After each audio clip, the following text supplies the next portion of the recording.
नमस्कार दोस्तों, welcome to तैयारी 360 आईएएस। मैं हूं चांद कुबा। दोस्तों, आज के अपने इस सेशन में जिसका नाम है पॉलिटी थ्रू पीवाईक्यूज, हम आगे बढ़ेंगे 2015 में जो हमें क्वेश्चंस देखने को मिले थे हमारे पॉलिटी के एग्जाम में, वो हम यहाँ पे आज डिस्कस करेंगे। जो पहला क्वेश्चन है, कहता है जी, with reference to 14th finance commission which of the following statements is are correct. अब दो स्टेटमेंट्स हैं। सबसे पहली तो स्टेटमेंट कहती है जी, जो 14th फाइनेंस कमीशन था, it increase the share of the states in the central divisible pool from 32% to 42%। अब देखिए, बहुत ही इंपॉर्टेंट डेवलपमेंट हुई थी 14th फाइनेंस कमीशन में। This statement is correct. Second कहता है जी, it made recommendations concerning the state specific grants. अब ये कोई करेक्ट स्टेटमेंट नहीं है। हाँ, ये जो स्टेटमेंट है ये करेक्ट स्टेटमेंट है। बहुत ही इंपॉर्टेंट डेवलपमेंट हुई थी। फेडरलिज्म को स्ट्रॉन्ग करने में 14th फाइनेंस कमीशन का एक बहुत ही इंपॉर्टेंट रोल जाता है। अब देखिए, 14th फाइनेंस कमीशन किसके द्वारा लीड किया गया था, उसमें और इम्पोर्टेंट क्या क्या रिकमेंडेशंस थी। उन सबसे भी ज़्यादा हमारा जो कोर पार्ट है वो ये है कि भाई आर्टिकल 280 जो है इंडियन कॉन्स्टिट्यूशन का, it talks about the finance commission. और आर्टिकल 280 में प्रेसिडेंट के पास ये पावर है that president, before the completion of 5 years term of the outgoing finance commission, president को नया फाइनेंस कमीशन नियुक्त करना होता है। अब देखिए, फाइनेंस कमीशन जो है वो सेंटर स्टेट्स के बीच में कैसे पैसा बटेगा उसके ऊपर रिकमेंडेशंस देता है। इसके अलावा अगर मैं 14th फाइनेंस कमीशन की बात करूं तो उसमें फाइनेंस कमीशन ने ये भी रिकमेंड किया था कि जो रिवेन्यू लॉस स्टेट्स को जीएसटी लागू करने की वजह से हो रहा है, उसकी भरपाई 3 वर्षों के अंदर की जानी चाहिए। बहरहाल, 2021 से 2026 पीरियड के लिए 15th फाइनेंस कमीशन ऑलरेडी आ चुका है, जिसके द्वारा 41% of the total tax pool, उसकी जो शेयर है वो स्टेट्स को जाना चाहिए, ऐसी रिकमेंडेशन दी गई थी। अब ये जो 41% है, it equals to 42.2 lakh crore rupees. और ये सारा पैसा स्टेट्स को सेंटर की तरफ से जो टोटल टैक्स पूल है उसमें से जाता है। इसमें आगे बढ़े दोस्तों, से पहले मैं आपको बताना चाहता हूँ कि हमारा जो टेस्ट सीरीज है वो बहुत ही शानदार इसका परिणाम हमें देखने को मिला है। काफ़ी सारे स्टूडेंट्स ने इसकी तारीफ की है। आप भी अगर चाहें तो इस टेस्ट सीरीज का लाभ उठा सकते हैं। 30 अप्रैल हमारा मिडिवल का जो टेस्ट है वो आज आपको देखने को मिलेगा विद करंट अफेयर्स। ये टेस्ट आपको देखने को मिलेगा 199 में। ये टेस्ट सीरीज दी जा रही है। www.tayari360.com पे जाके आप इसका लाभ उठा सकते हैं। चलिए, नेक्स्ट क्वेश्चन की तरफ बढ़ते हैं। Consider the following statements regarding the directive principles of state policy. अब देखिए, दो स्टेटमेंट्स हैं। The principles spell out the socio economic democracy in the country. Second है, provisions contained in these articles are not enforceable in the court of law. अब दोनों ही statements आप देखेंगे सही हैं। सोशो इकोनॉमिक डेमोक्रेसी की अगर हम बात करते हैं तो वो डीपीएसपीज में अगर हमें कहें तो देखने को मिलती हैं। वहीं पे अगर हम बात करें पॉलिटिकल डेमोक्रेसी की, तो पॉलिटिकल डेमोक्रेसी का जो मेजर चंक है वो हमें फंडामेंटल राइट्स की फॉर्म में देखने को मिलता है। तो both the statements are correct. And अगर यहाँ पे हम डीपीएसपीज की थोड़ी सी और बात करें, part 4 of the Indian constitution from article 36 to 51 में डीपीएसपीज का जिक्र हमें देखने को मिलता है। अब देखिए, डीपीएसपीज हैं क्या। तो DPSPs are the aspirations that we want to achieve as a nation. अब ये जो डीपीएसपीज यानी कि डायरेक्टिव प्रिंसिपल्स यानी कि नीति निर्देशक तत्वों की हम बात करते हैं, these are inspired from Ireland. एंड ये जो नीति निर्देशक तत्व हैं, दीज आर नॉट बाइंडिंग। और ये जो सरकार के ऊपर है, binding in the sense these are fundamental in the governance of the country, but fundamental rights की तरह these are not enforceable in the court of law. और ये चीजें हमें ध्यान रखनी चाहिए। चलिए आगे बढ़ते हैं हमारे नेक्स्ट क्वेश्चन की तरफ। कहता है जी, consider the following statements. Rajya Sabha has no power either to reject और अमेंड अ मनी बिल। दूसरा कहता है जी, Rajya Sabha can not vote on the demand for grants. And तीसरी स्टेटमेंट है, Rajya Sabha can not discuss annual financial statement. अब ये तीनों स्टेटमेंट्स आपसे पूछी गई हैं कि इनमें से कौन सी स्टेटमेंट करेक्ट है या कौन सी नहीं है। देखिए, ये जो दो स्टेटमेंट्स है, पहली और दूसरी, वो करेक्ट है एंड तीसरी स्टेटमेंट गलत है। पहली स्टेटमेंट क्या है, has no power either either to reject और अमेंड मनी बिल, ये हम सब जानते हैं। दूसरा क्या है, can not vote on the demand for grants, किसका प्रेरोगेटिव है, ये दोनों ही लोकसभा के प्रेरोगेटिव हैं। अब ये कहते हैं जी, can not discuss the annual financial statement, डिस्कस कर सकती है एनुअल फाइनेंशियल स्टेटमेंट में, उसमें राज्यसभा को कोई रोक नहीं है। कहते हैं जी, अब देखिए यहाँ पे थोड़ा सा और एडिशनल नॉलेज की अगर हम बात करें, Rajya Sabha power differ from the house of Lok Sabha in several की एरियाज। कौन से की एरियाज हैं। सबसे पहले तो मनी बिल जो है, it can only be introduced in Lok Sabha and not in Rajya Sabha. दूसरा, राज्यसभा कैन नॉट रिजेक्ट और amend money bill, but must return the money bill to Lok Sabha within 14 days. अब देखिए जो भी मनी बिल होता है इंक्लूडिंग आर बजट, वो जो सारे मनी बिल्स होते हैं ये क्या होता है कि 14 डेज के अंदर अंदर राज्यसभा को रिटर्न करने होते हैं विद और without recommendations to Lok Sabha. The decision on whether a bill qualifies as money bill rests with the speaker of the Lok Sabha। यहाँ पे भी राज्यसभा का कोई रोल नहीं है। And Rajya Sabha does not have the power to vote on the demand for the grant in the budget. और ये भी जो राइट है लोकसभा के पास रिजर्व है। तो इस तरह से ये कुछ एक्सक्लूसिव पावर्स हैं जो कि लोकसभा को मिली हुई हैं, राज्यसभा को नहीं अवेलेबल है। नेक्स्ट क्वेश्चन क्या है? The government of India act 1990 clearly defined A. The separation of power between judiciary and legislature. B. The jurisdiction of central and provincial governments. And C. The power of Secretary of the State for India and Viceroy. And D. None of the above। अब आप इसमें से बताएं कौन सी statement सही है। देखिए इस क्वेश्चन की अगर मैं बात करूं तो बी जो स्टेटमेंट है that is jurisdiction of central and provincial governments, ये डिफाइन किया गया था गवर्नमेंट ऑफ इंडिया एक्ट 1919 में, जिसे हम जो कि आया था ऑफ कोर्स मॉन्टेग्यू कैम्सफोर्ड के नाम से भी। अब देखिए बहुत ही इंपॉर्टेंट एक्ट था, इसके कुछ की फीचर्स हमें याद होने चाहिए। अब चाहे वो 1909 का एक्ट हो, चाहे वो 1919 का एक्ट हो, या फिर इसके बाद का जो गवर्नमेंट ऑफ इंडिया एक्ट आया था, सभी के की फीचर्स हमें याद होने चाहिए। अक्सर एग्जाम में ऐसे ही आ जाते हैं। अब देखिए सबसे पहला क्या फीचर है, मैं सभी तो नहीं डिस्कस करूंगा, एक दो जरूर डिस्कस कर लेते हैं। सबसे पहला फीचर क्या है? The salary of the secretary of state for India was paid from British funds while high commissioner की जो सैलरी थी it was sourced from Indian funds. दूसरा क्या है? एक बाई कैमरल लेजिस्लेचर को लेकर आया था ये act at central level consisting of central legislative assembly and state councils, जो हमारी स्टेट काउंसिल है उसको लेकर आया था। इसके अलावा और ये सारे फीचर्स हैं, आप इनको पढ़िएगा जरूर। कहता है जी when a bill is refer to joint sitting of both the houses of parliament has to be passed by. अब देखिए जो भी bill joint sitting of parliament के पास जाती है, दोनों हाउसेस की जॉइंट सिटिंग के पास जाती है, किस तरह से कौन सी मेजोरिटी के साथ ये बिल पास होगा?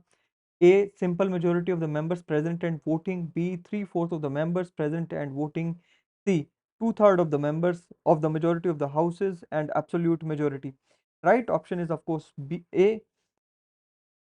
Yes, it is a simple majority of the members present and voting, right? So I confused this with this, so of course the right option is a simple majority के साथ कोई भी bill जो है वो पास हो जाता है।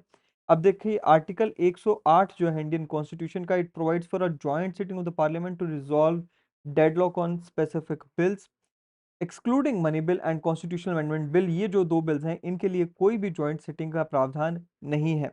अब देखिए कब जॉइंट सिटिंग बुलाई जाती है? जब एक बिल को एक हाउस के द्वारा पास किया जाता है एंड वो दूसरे हाउस के पास जाता है, दूसरा हाउस उसे रिजेक्ट कर देता है, या फिर one house refuses to accept the recommendations proposed by the other house, या फिर एक ऐसा बिल है जो कि एक हाउस के द्वारा पास किया, दूसरे हाउस के पास भेजा गया एंड उस दूसरे हाउस के द्वारा 6 महीने हो गए, उस हाउस जो पहला हाउस के द्वारा भेजा गया बिल था उसके ऊपर कोई भी डिसीजन या अप्रूवल नहीं दिया गया है।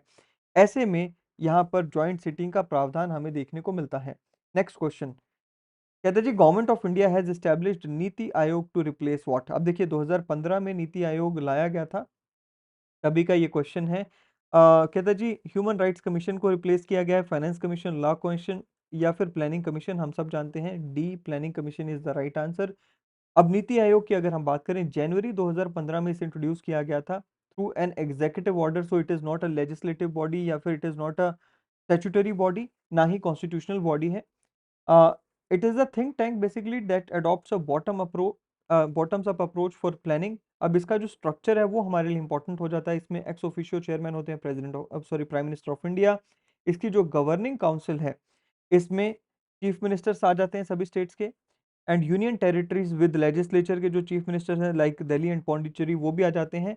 एंड जो ऐसी यूनियन टेरिटरीज हैं जिसमें लेजिस्लेचर नहीं है उनके लेफ्टिनेंट गवर्नर्स इसका हिस्सा होते हैं। अब इसकी रीजनल काउंसिल्स होती हैं, रीजनल काउंसिल्स जो बनाई जाती हैं वो रीजन स्पेसिफिक इश्यूज को डील करने के लिए बनाई जाती हैं, जिसमें chief minister of that particular state जो उस रीजन में फॉल कर रहे हैं, साथ में एलजीज जो हैं उन यूनियन टेरिटरीज के जो कि उस रीजन में फॉल करते हैं, वो सब इसका हिस्सा होते हैं। इसके अलावा एक फुल टाइम ऑर्गेनाइजेशनल फ्रेमवर्क यहाँ पे आ जाता है, एक फुल टाइम ऑर्गेनाइजेशन बनती है जिसमें वाइस चेयरमैन होते हैं। अब देखिए चेयरमैन तो प्राइम मिनिस्टर ऑफ इंडिया हो गए, वाइस चेयरमैन आ गए। इसके अलावा 4 फुल टाइम मेंबर्स होते हैं, 2 पार्ट टाइम मेंबर्स होते हैं, और इसके अलावा 4 ex officio members of the union council of ministers इसमें होते हैं। एक सीईओ होते हैं यहाँ पर, जो कि rank of secretary to the government of India hold करते हैं। एंड इसके अलावा एक सेक्रेटेरिएट भी इस नीति आयोग को दी गई है। इसके अलावा एक्सपर्ट्स एंड स्पेशलिस्ट्स को इसमें समय समय पर बुलाया जाता है। Consider the following statements. The executive power of the Union of India is vested in the Prime Minister. दूसरा है the prime minister is the ex officio chairman of the civil services board. अब देखिए 2013 की एक judgement आई थी जिसके तहत supreme court of India ने सिविल सर्विसेज बोर्ड सभी स्टेट्स को इस्टेब्लिश करने का आदेश दिया था। उससे जुड़ा हुआ 2015 में हमें क्वेश्चन देखने को मिल रहा है। अब क्या है जी, executive power of union of India is vested in the prime minister, statement गलत। दूसरी स्टेटमेंट भी गलत है, क्योंकि यहाँ पे जो सिविल सर्विसेज बोर्ड है उनके प्राइम मिनिस्टर चेयरमैन नहीं होते हैं। सो कौन सी स्टेटमेंट्स गलत है, तो सही है तो दोनों ही स्टेटमेंट्स गलत हैं। तो इसमें अगर हम आर्टिकल 53 की बात करें, देखिए आर्टिकल 53 में बताया गया है कि executive power of union rest with the prime president of India rather than prime minister. 74 में ये आउटलाइन किया गया है कि जो काउंसिल ऑफ मिनिस्टर है which is headed by the prime minister, इनका क्या काम है, they advise to the president of India. And prime minister जो है, क्योंकि प्राइम मिनिस्टर की एडवाइस पे प्रेसिडेंट काम करते हैं, so de facto head of the executive कौन है, वो प्राइम मिनिस्टर हैं। डी ज्योर हेड की अगर हम बात करें तो वो प्रेसिडेंट हैं। सिविल सर्विसेज बोर्ड की अगर मैं बात करूं, देखिए 2013 में सुप्रीम कोर्ट का एक डायरेक्टिव आया था, एंड इस डायरेक्टिव में ये दिशा निर्देश दिया गया था कि to shield the bureaucracy from political interference and address the issues of frequent transfer of civil servants. Civil service board जो है वो state level and central level पे बनाया जाना चाहिए, led by the cabinet secretary at the centre and chief secretary of the state in the states. अब इसका काम क्या होगा, इसका काम होगा कि भाई ये स्टेट गवर्नमेंट को या फिर सेंट्रल गवर्नमेंट को ट्रांसफर्स से जुड़े हुए मुद्दों पर अपनी एडवाइस देंगे, एंड और जो ब्यूरोक्रेसी से जुड़े हुए मुद्दे हैं उसके ऊपर अपनी रिकमेंडेशंस देंगे। चलिए, ये इसके यहाँ पे फंक्शंस मैंने आपकी सहूलियत के लिए लिखे हैं, आप इनको एक बार पढ़िएगा जरूर। चलिए, नेक्स्ट क्वेश्चन क्या है, the provisions of fifth and sixth schedule in the constitution of India are made in order to protect the interests of scheduled tribes, to determine the boundaries between the states, to determine the powers, authority, responsibility of the panchayats, to protect the interest of the border states. So natural सी बात है, बहुत ही important and बहुत ही आसान question है। इसका answer है A, that is to protect the interest of scheduled tribes. अब देखिए दो शेड्यूल्स की बात की गई है, fifth schedule and sixth schedule. अब फिफ्थ एंड सिक्स में सबसे पहले हम सिक्स को पढ़ लेते हैं। सिक्स्थ जो शेड्यूल है वो बेसिकली नॉर्थ ईस्ट की जो कुछ 4 स्टेट्स हैं, कौन सी, असम, मेघालय, त्रिपुरा एंड मिजोरम, इन चारों स्टेट्स के ट्राइबल एरियाज के इंटरेस्ट के लिए काम करता है। इस सिक्स्थ शेड्यूल में ऑटोनोमस डिस्ट्रिक्ट काउंसिल्स बनाने का प्रावधान है, जिनको बहुत ही ज़्यादा एक्सटेंसिव पावर्स दी गई हैं, which include judicial powers, legislative powers and executive powers. अब जुडिशरी की अगर मैं बात करूं, आई मीन जुडिशियल पावर्स की अगर मैं बात करूं, इन काउंसिल्स को जो दी गई हैं वो ये कि 5 साल से कम सजा वाले जितने भी कानून जो जो अपराध हैं, उन सभी के केसेस में ये जो काउंसिल्स हैं ये डिसीजन ले सकती हैं, ये जुडिकेट कर सकती हैं। इसके अलावा मैरिज इनहेरिटेंस जैसे मुद्दे हो गए, उनके ऊपर टैक्स वगैरह लगाने का काम भी इन्हीं काउंसिल्स का है। अगर आज की हम सिचुएशन की बात करें तो 10 ऑटोनॉमस काउंसिल्स जो हैं वो 4 स्टेट्स में एग्जिस्ट करती हैं। उन चारों स्टेट्स के साथ उनके सामने ही उन 10 ऑटोनॉमस काउंसिल्स का नाम लिखा हुआ है, आप पढ़िएगा जरूर। अब बात करते हैं फिफ्थ शेड्यूल की। देखिए, across the country there are various states जहाँ पे ट्राइबल पॉपुलेशंस पाई जाती हैं। अब ये जो ट्राइबल पॉपुलेशंस हैं हमारे देश की, इनके हितों के लिए फिफ्थ शेड्यूल में प्रावधान दिए गए हैं। Currently 10 states are there which fall under this category. वो 10 स्टेट्स कौन सी हैं, थोड़ा सा आइडिया होना चाहिए। अगर मैं आपसे सजेस्ट करूंगा कि मैप बनाकर एंड मैप के ऊपर इन स्टेट्स को थोड़ा सा आउटलाइन ज़रूर करें, आइडेंटिफाई करने की ज़रूर कोशिश है। चलिए, अब देखिए प्रेसिडेंट ऑफ इंडिया के पास ये अथॉरिटी है दैट प्रेसिडेंट डेजिग्नेट करते हैं एक पर्टिकुलर एरिया को एज शेड्यूल्ड एरिया, एंड उस पर्टिकुलर एरिया की अगर बाउंड्री की बात करें तो गवर्नर की कंसल्टेशन के साथ प्रेसिडेंट उस बाउंड्री को भी चेंज कर सकते हैं। साथ ही में यहाँ पर हमें देखने को मिलता है कि गवर्नर को काफ़ी सारी डिस्क्रिशन मिली हुई है, खास करके to decide the applicability of central and state laws to these areas. चलिए नेक्स्ट क्वेश्चन की बात करते हैं। With reference to union government consider the following statement. अब देखिए तीन स्टेटमेंट्स हैं। Department of revenue is responsible for the preparation of union budget that is presented to the parliament. दूसरा क्या है, no amount can be withdrawn from the consolidated fund of India without authorisation from the parliament. And तीसरा क्या है, all the disbursements made from the public accounts also need the authorisation from the parliament of India. अब इसमें से आपको बताना है कि कौन सी स्टेटमेंट सही या गलत है। देखिए ओनली टू कह रहा है कि भाई यहाँ पे जो स्टेटमेंट है वो सही है। दोनों स्टेटमेंट्स को पढ़ लेते हैं। कहता है the department of revenue is responsible for preparation of union budget that is presented in the parliament. कौन है यहाँ पे रिस्पॉन्सिबल, उसकी तरफ बढ़े उससे पहले आर्टिकल 112 का हमें यहाँ पे ध्यान देना चाहिए।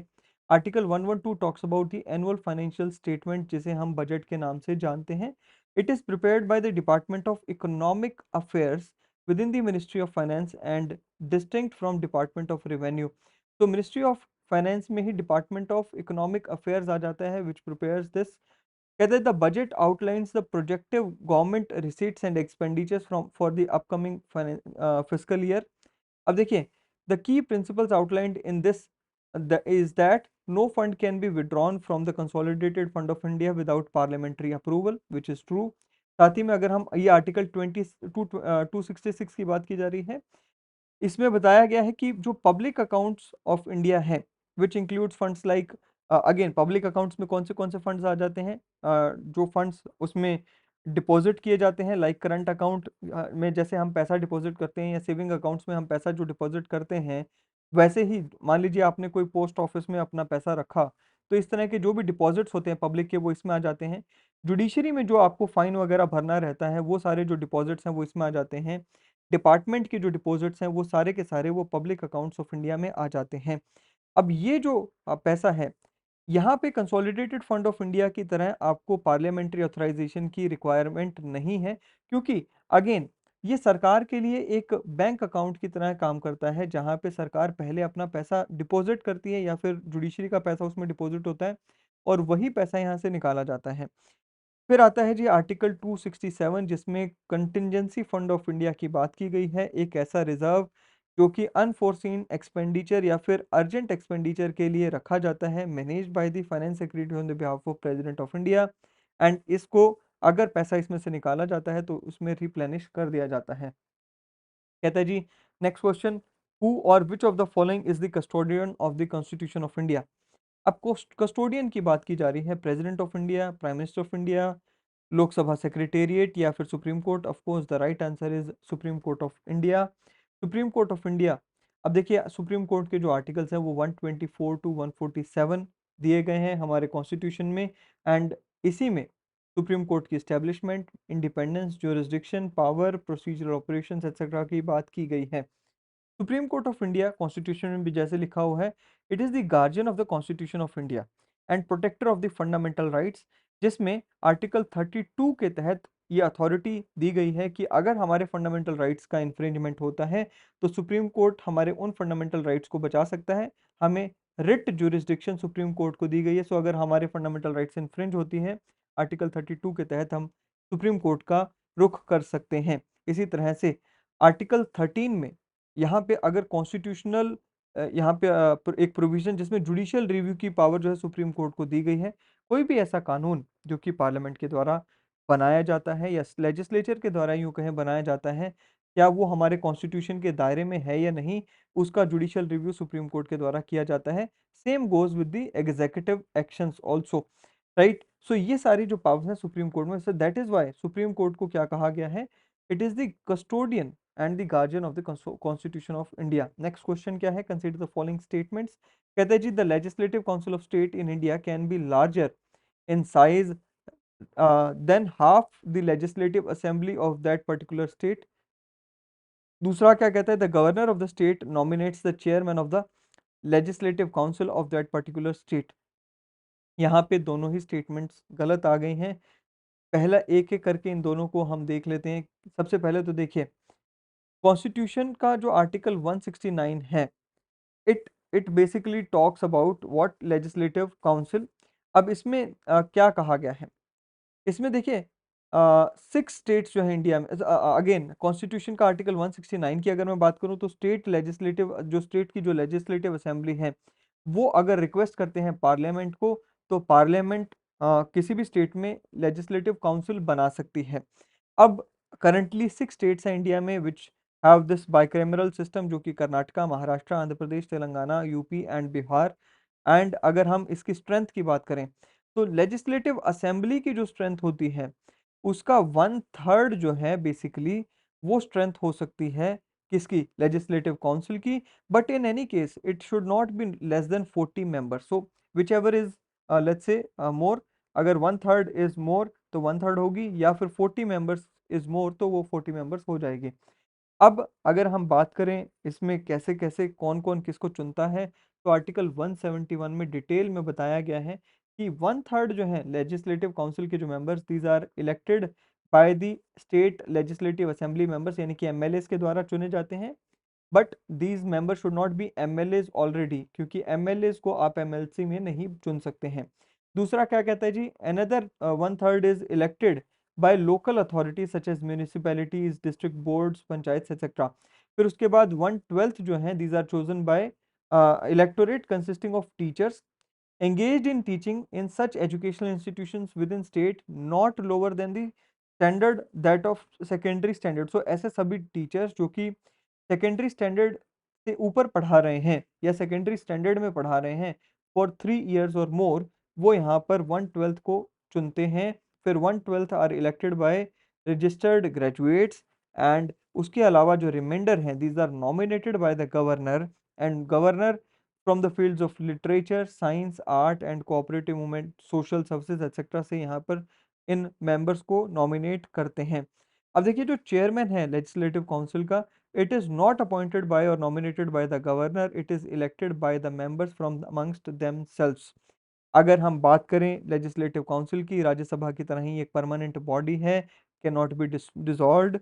अब हर 6 years की एक एक मेंबर की अगर टर्म की बात करें तो 6 years है, एंड हर 2 year कंप्लीट होने पर 1/3 जो मेंबर्स हैं वो यहाँ से रिटायर होते हैं। तो ये यहाँ पर हमें देखने को मिलता है। एक और विशेष बात वो ये कि जो लेजिस्लेटिव काउंसिल के मेंबर्स होते हैं उन्हें president and vice president of India के चुनाव में वोट डालने की पावर नहीं है। नेक्स्ट क्वेश्चन की बात करें, to uphold the and protect the sovereignty, unity and integrity of India, ये प्रोविजन कहाँ दिया गया है? बहुत ही सिंपल सा प्रोविजन है जी, फंडामेंटल ड्यूटीज में दिया गया है। फंडामेंटल ड्यूटीज याद करनी पड़ेंगी, कोई यहाँ पे आपके पास इसका ऑल्टरनेटिव नहीं है। कुछ बेसिक इन्फॉर्मेशन की अगर हम बात करें, 42nd कॉन्स्टिट्यूशन अमेंडमेंट एक्ट के द्वारा फंडामेंटल ड्यूटीज को लाया गया, जिसको सरदार स्वर्ण सिंह कमेटी की रिकमेंडेशंस पे लाया गया था। इनिशियली 10 फंडामेंटल ड्यूटीज थी। 11th fundamental duty 86th constitutional amendment act 2002 के द्वारा लाई गई। क्या है 11th फंडामेंटल ड्यूटी, बताइएगा जरूर। 86th कॉन्स्टिट्यूशनल अमेंडमेंट एक्ट में और क्या क्या प्रावधान लाए गए थे? एक फंडामेंटल राइट भी यहाँ पर ऐड किया गया था। क्या है वो फंडामेंटल राइट? कमेंट सेक्शन में जरूर बताइएगा। Next question, the fundamental object of the panchayati raj system is to ensure which among the following. Panchayati raj का ऑब्जेक्टिव क्या है भाई, फंडामेंटल ऑब्जेक्टिव क्या है?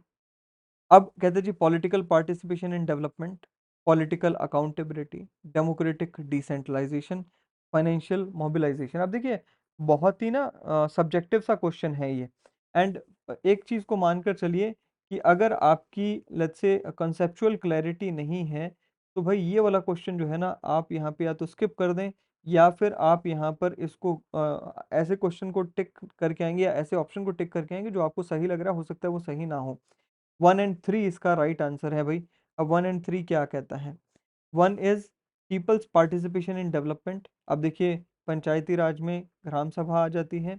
ग्राम सभा का क्या रोल होता है? अगेन जब पंचायत वाला चैप्टर पढ़ते हैं तो हम देखते हैं ग्राम सभा जो है इसमें वाइडर रोल ग्राम सभा को दिया हुआ है, खास करके जो लोग हैं उनको पार्टिसिपेट करने के लिए यहाँ पर क्या किया जाता है, एनकरेज किया जाता है in the development of the village. दूसरा क्या है?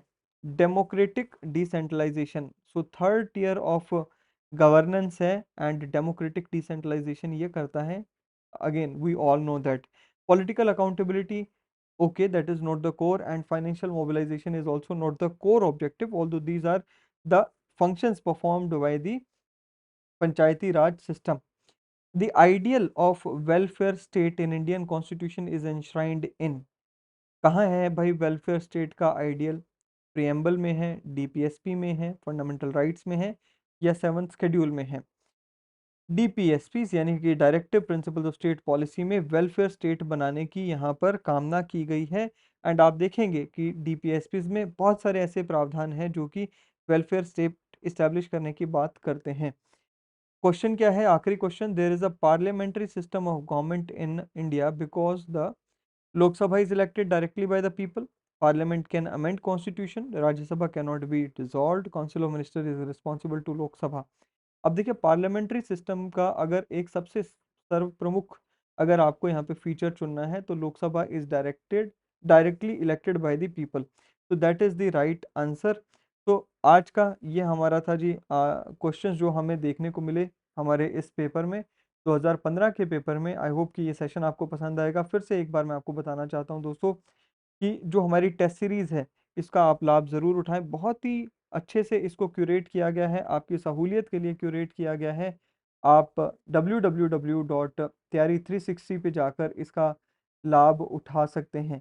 कितने में मिल रही है? ओनली 199 में आपको ये टेस्ट सीरीज मिल रही है। चलिए, थैंक यू वेरी मच। अगले सेशन में फिर मिलेंगे। Till then thank you and have a great day ahead. Thank you.